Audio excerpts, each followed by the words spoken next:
Good morning, everyone. It is March 15th, 2019. I wanted to make a little video of reflection of my time here in Thailand.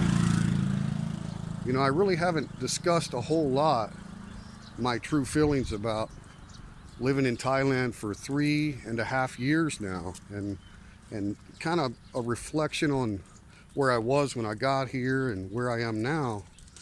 So I just wanted to do a brief summary.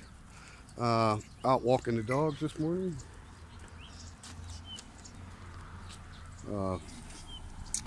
Anyway, I came to Thailand on a tourist visa October of 2015.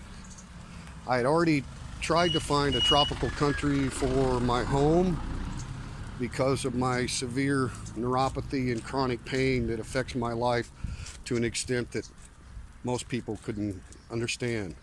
But my family does. My family understands because they've been through it with me. So anyway, I had been looking for a tropical country to avoid the cold weather. Came to Thailand, October 2015. Tourist visa, which is a 30-day stamp when you arrive at the airport. Okay, you have no long stay plans. You know, in 30 days you have to leave the country by immigration law in Thailand. But you can get an extension. So I loved it so much. First, I stayed in a hotel for 2 weeks for it was 700 baht a night, around $20 a night. I stayed there 2 full weeks. I mean, that's pretty cheap rent. It was a nice big room off a quiet road in Nonthaburi, which is a northern suburb of Bangkok. So I mean, you're in Bangkok. It's just you know, a suburb. Anyway, I love Thailand so much, just the feel of it. And of course, I had made some contacts before I got here. I'm always one of those people that never lets anything sneak up on him. You know, I mean, I'm trying to be aware of situations that could arise and be able to adapt. So not only do I have plans, but I also have, you know, B and C and D, because I don't know where I'm going, what I'm doing. I can't speak the language, right? You got all these fear factors going into a move like that. Even though I came here on a tourist visa, I was looking for a home, you know, and just fell in love. Number one reason why I love Thailand. I hear so many people, so many expats, you know, that try to break down top 5 reasons and all that stuff. I mean, to me, that's, I could write a book about the reasons I love Thailand. You can't even summarize. But number one, above all, and it's a simple explanation as to why I fell in love with Thailand. The people, the Thai people, man, they're amazing. They are. I've never in 3.5 years even came close to having a confrontation with a Thai. Not an argument. Had some disagreements professionally, but never. I mean, they are a non-confrontational people. You have to understand their culture is 1,300 years old since their original capital was established. 1,300 years. They've never been colonized by any European country. They're the only country in Southeast Asia that's never been colonized. So they have this deep-rooted independence of uniquely Thai. Uniquely Thai, okay? Everyone knows there's a lot of China influence in all Asian countries, but their history is just so expansive, and so many wars to avoid being colonized and overtaken by neighboring countries, and communism and everything. You know, the whole history I just love. But that's it in a nutshell. It's the people, man. The people have this, you do not lose face, okay? You do not lose face. Well, what does that mean? It's kind of like an idiom, right? What that means is you don't show your ass, okay? To us Americans, don't show your ass in public, okay? You want to be an ass at home and nobody knows about it, hey, that's your business, right? But when you're out in the public, and I don't care where, a street market, on the side of the road waiting for a bus, you're in the public, that rule applies to every Thai person I've ever met. I mean, their children don't get out of line, you know, You don't see spoiled brat children fighting with their parents. You don't. Nobody shows their ass in any way. No emotion, good, bad, indifferent. Okay. In public, you have that constant sense of, I don't want to be embarrassed by my actions or the actions of someone I'm with. Right. That's what losing face is. You know, you showed your ass, or somebody you're with showed their ass, like that happens all the time in the West. You know, somebody thinks they're tougher, somebody thinks they know more. If you're going to be that guy or that lady, don't come to Thailand. Okay? Don't. You have to come with that level of understanding. This is who these people are. Okay? Now, a lot of times we describe a big, large group of people. We're like, oh, that's just a stereotype, you know. Everyone is complex. Everyone is their unique individual. And I completely support that.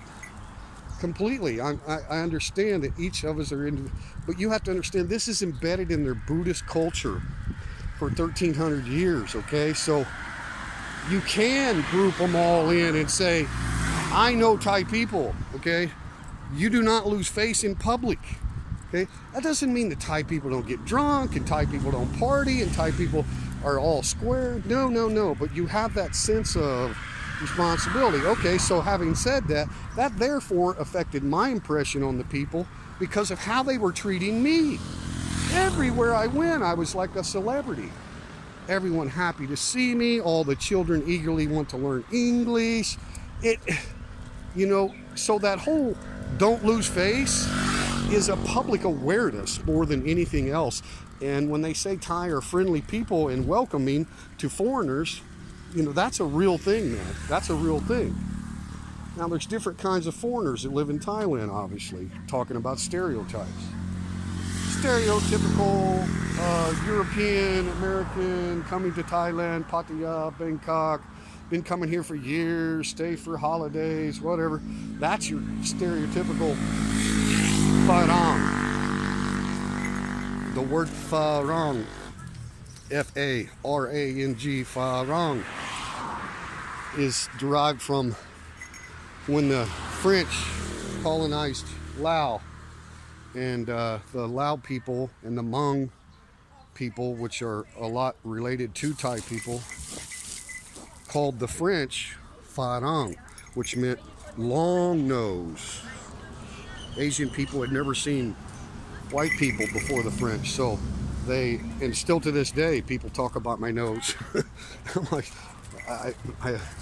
but you know, in Asia, a long nose is a symbol of a very far different tribe, something that's exotic to them, you know, so that's where that word comes from. But anyway, most Farang, Thai people have a negative opinion of them, the holiday Farang. Now, it's not that they don't welcome them, and there's a big entertainment business, as we all know, sex tourism and red lights and all that, but those Farang are not looked upon with respect, okay? Very, very different than an expat that's living here and who has tried to learn some language and respects their culture and, you know, doesn't expect the American culture to follow him, like, you guys need to speak English and be more informational and help me here. No. You know, you don't go in with that attitude. This is their country. Unlike many countries, they have real immigration laws that you don't want to violate, because you get a little blacklist on your passport, you can't come back. Sometimes maybe a year, depending on what you did, you can't come back for 10 years, you know, so they don't mess around with their immigration. But having said that, all of the expats, which are the minority compared to the tourist stereotype that we were just discussing, all of the expats that live here and that are contributing in some way, many of them are teachers, others are married to a Thai and have investment in the Thai wife's business and buying property in the Thai wife's name, because Farang cannot buy real estate in Thailand, okay? So in addition to their immigration laws, they are preventing an invasion, okay? A lot of these tourist Farangs tell me, oh, Thailand's so stupid, you know, if they didn't have such strict work permits and what Farang can do for business in Thailand, many Farang would invest and they'd have all of this better life, you know, it would be, the country would be so much better. Well, I strongly disagree. okay? They are preventing an invasion. If you don't have those laws, if you make it just easy for any Russian, Italian, European, American, Australian, anybody just come in here with a boatload of money, buy up shit in their name, buy up real estate, well, where's Thailand going to be at in 20 years, okay? Where's Thai people going to be? All right? So it's not a prejudice thing. It's not a judgmental, we don't like you because of where you come from. It's a, we protect our own independence. 1,300 years. Avoided British Empire, avoided the French colonials, avoided everything. And now you want to say, oh, I come to Thailand, I want you to make it easy for me. Get over yourself, okay? Don't be that guy. Don't be that guy or lady, okay? You're in another country. And I know many of you have traveled the world and you're like, you're not telling me anything I don't know. Yes, I am telling you something maybe you don't know if you haven't lived in Thailand, okay? I'm not being general and speaking of expats all over the world. I'm talking about Thailand, okay? And I know what I'm talking about, all right? So I'm not being braggadocious. I'm just saying I hear a lot of vloggers talking great stuff, but a lot of them, you know, dwell on the negatives, which are very few compared to our fast-paced Western culture. So basically all I'm saying is, you know, all these top 5s and top 10s and things I like about Thailand, things I don't like about Thailand. And I've heard a lot of the vloggers, especially up north in Isan, the couple up there from Tapanon, I mean, they show you the real Thailand, you know what I mean? But most of the vloggers, you know, they're always doing all these comparisons and talking about complexities and stuff. My message to anyone who is thinking about expat life in Thailand, now if you come here as a tourist, I mean, you don't have to worry. I mean, just follow the law, and you know, when your visa's up, you get on a plane. I mean, it's pretty simple, right? But if you want to live here, number one, the people. Learn the history of Thailand. Understand why the people are the way they are, okay? Adapt to them. Assimilate to them. And you will have the most respect, the most Thai friends with the most influential positions that you can imagine, okay? So be that person when you come here, if you want to live here. Now, if you've been holidaying here and you like to go to sex tourism and nightlife, and I'm not judging you, okay? I don't call people mongers and old wrinkle raisins and disrespectful titles, because to each their own, I say, huh? Live and let be. Live and let be, people. Some people like to do that, and they bring money into Thailand. It's a big part of the economy. A lot of the girls working in the entertainment district are supporting their families. I mean, the commitment to family here is amazing. There's no independence for single Thai females until they're, you know, maybe in their 30s or 40s. Before that, there's no independence. It's the same as when you were a kid. You're living with the parents most of the time. You know, now this is not everyone, but this is kind of normal, you know. There's no separation. So you take a 30-year-old Thai lady, 38-year-old Thai lady, has never paid her own bills, doesn't know how to budget, doesn't, you know, I mean, that's a real thing. When we talk about family in America, you know, we get together on holidays. These people are family every day, you know what I mean? So it's a difference. It's like the Hispanic culture in many ways in that regard. I mean, there's no separation. You have your close family and your extended, but still yet, I mean, to live with your parents and support your parents until you're 40, if you're single. Now, once you get married, that obligation changes. You don't have as much obligation. But they still take care of the elderly here because Social Security is nothing here. I mean, Social Security is like $300 a month or something, which, I mean, Thailand's a cheap place to live, but you can't live on $300 a month. Somebody can't support your every need for $300 a month, right? So anyway, so basically all I'm saying is I don't judge people. What they do in Thailand stays in Thailand on their tourist holiday. More power to them, okay? But they're two separate issues between somebody who's looking for a tropical country to retire or live and have less stress, and those that want to go to the red light, right? It's a separation. So both are needed, I think. You know, I mean, the economy depends on all kinds of people, part-timers and full-timers, right? So anyway, this is our rest break.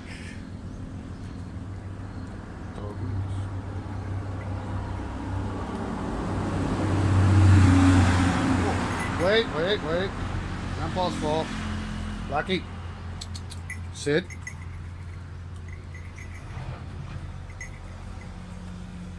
Good doggies. Good boy.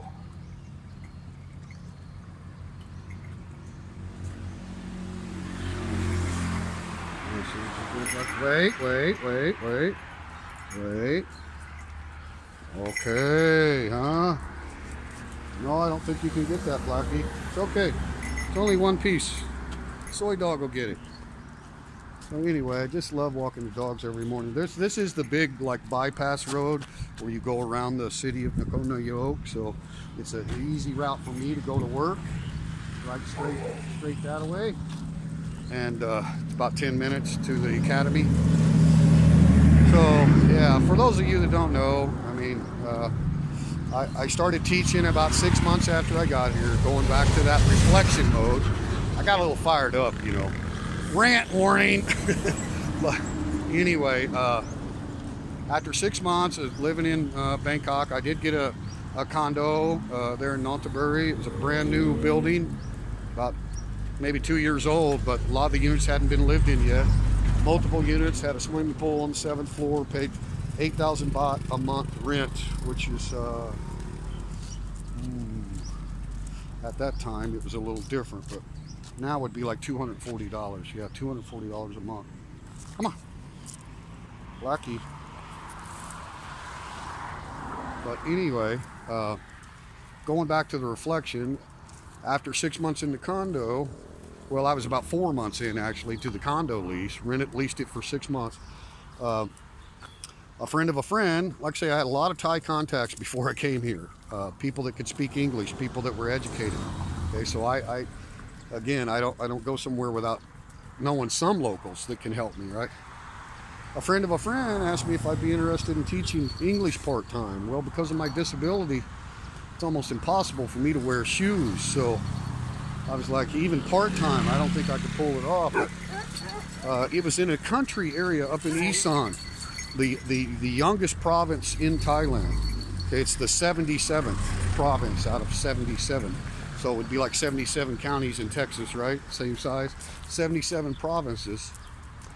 And called Nang Bua Lampu. So I went up there for an interview, and they agreed that I could wear sandals, you know, and no socks. And I was only teaching like maybe 14 hours a week, something like that. Not a whole lot of money, but it was cash. And we moved into a home up there, a 1-bedroom, very nice, modern. And we paid 4,000 baht. Yeah, 4,000 baht. So that, you know, that's going to be like $120 a month rent. So our cost of living was real low. I still had my pension coming in from my disability, and we were just able to improve from there. Stayed there a couple years. Got a call from another friend, American retired Marine in Bangkok that I had met. His name is Mark. Shout out to you, Mark. Who told me that he had a friend that was leaving a position teaching English at the military academy, the Royal Thai Army. So this is where, like equivalent to our West Point, the entire Army officer commissions go through the school. So I was like, wow, that sounds interesting. Came down, did an interview for that a year ago. Been working there a little over a year now.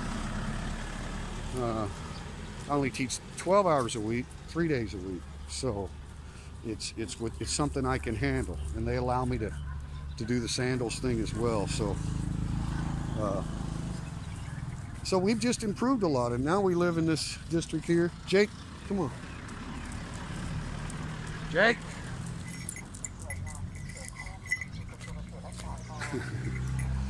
Now we live in this district here. It's called Ming Muang. This is the sign right here. So all these houses with the red tile looking roofs, it's actually fiberglass roofs, but it looks like red tiles or clay tiles. That's our village. And it's right here off this small soi. It does get busy because it's a through soi from the bypass to Main Street. So it does get a little busy, but it's a very small soi, and then it's a really quiet neighborhood. Anyway, on reflection, I mean, we just got back from holiday, went down to Rayong province. I've seen some of the most beautiful beaches I've ever seen in Thailand, and I'd already seen several, but this was premium, clear water, white sand on the mainland. We were able to go down and do that.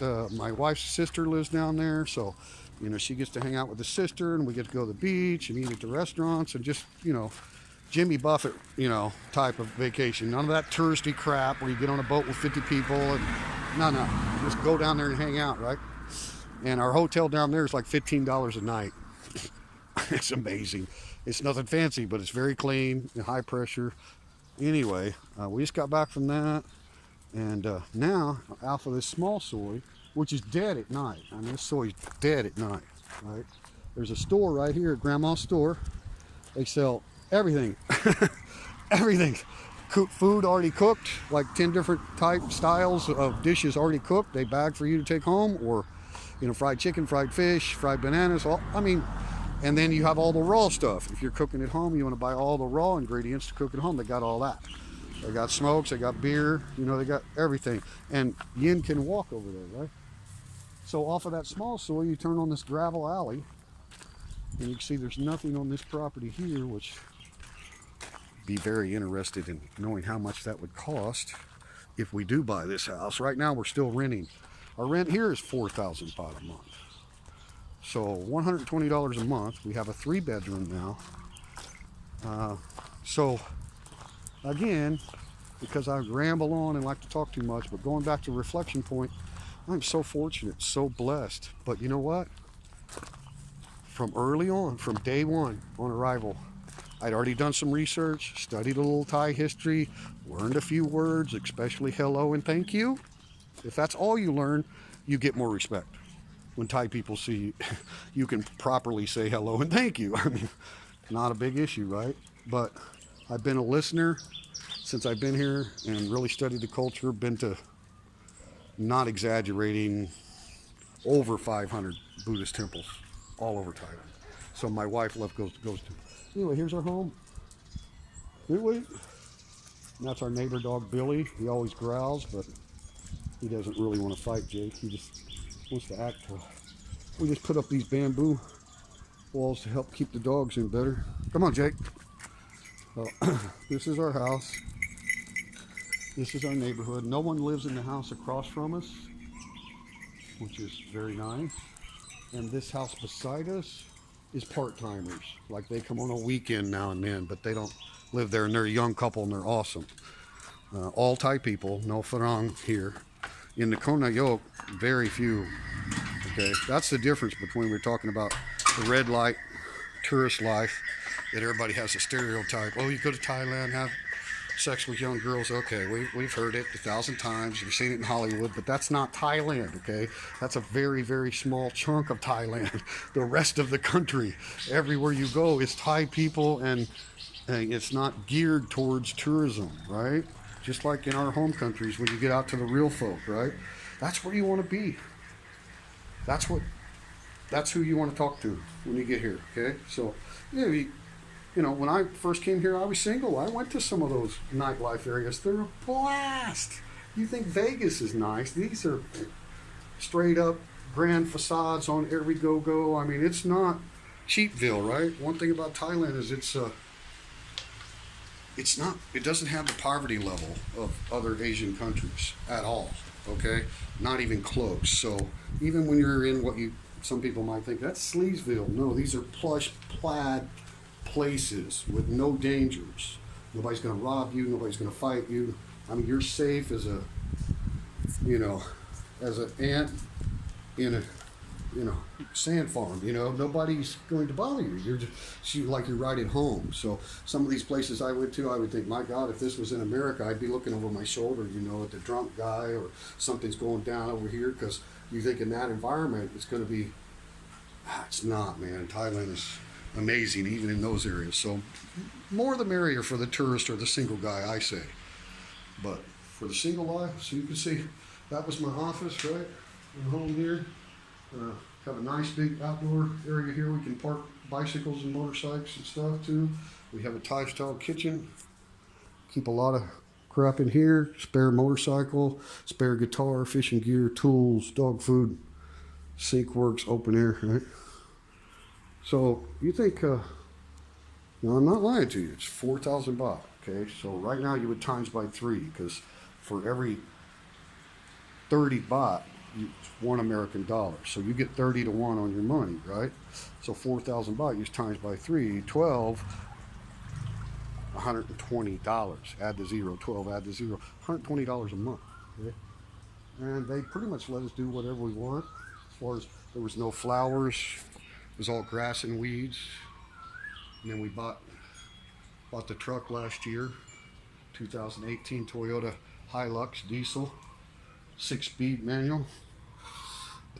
But there's another half bath out here, so you got a walkway on this side. This can't really be used except for anything but pots because it's the gravel area that covers all the septic that goes out to the city. So we found that out. There's no soil there, and even if there was, you wouldn't want to put it there because you got septic tiles down below that might get busted. But anyway, I hope that with this long walk and this long rant about Thailand, to me, man, like I say, you can watch all the complexities. You're never going to know that till you live here. You're not going to know the complexities and the feel of everywhere you go.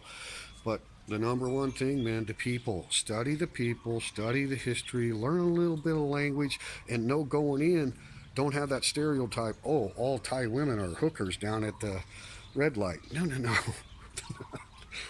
The opposite is what you need to be thinking, because Thailand is the opposite of that, okay? Thai women don't wear bikinis on a beach, okay? It's not Brazil. You go to a Thai beach, the women are wearing shorts and a t-shirt at best. Mostly they wear the knee-long pants, swimming pants, and jackets, swimming jackets. So it's a very, very conservative country, and less than either 67 million, over 57% is female, majority of them are single. The percentage of them that are working at a bar for the entertainment district to get money out that way instead of have a regular job, minute, like less than 1%, okay? Because they estimate maybe 20,000 workers in the red light in Pattaya, and I mean, you know, it may add up. Even if it added up to 1 million, you're talking about 1 million ladies out of 30 million. So you know what I mean. But I know it's not 1 million. It's in the hundreds of thousands that actually would even consider working in that industry. So you need to think, whoa, Thailand is not the country that it's been portrayed in the party thing that makes a good story, you know, where everybody went to Bangkok and Pattaya and, you know, had that, you know, gentleman's retreat. There's nothing wrong with any of that, but that's not Thailand. It's the opposite of what Thailand truly is. So anyway, peace, love. I guess I'll take you in the house real quick, finish it up. It's our small inside kitchen. Small, but all we need. Space.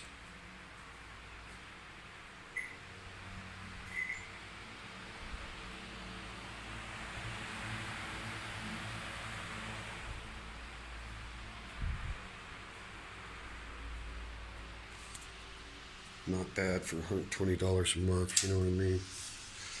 Got the big laundry area here. I hung her a long rope and she's got all this. We just came back from holiday, so she had a shit ton. There's a bedroom, Sleeping Beauty.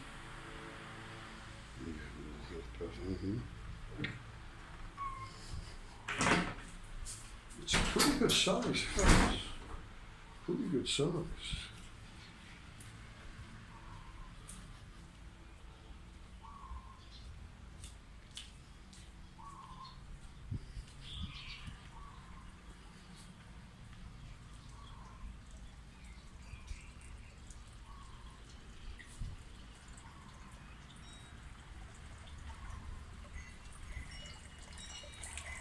I love this breezeway, how it goes through, and because you can open everything up. There's really no insects to speak of here in Thailand, except in the evening with the mosquitoes. So you can open everything up, and the kitchen's open back here, so the air flows through this whole breezeway.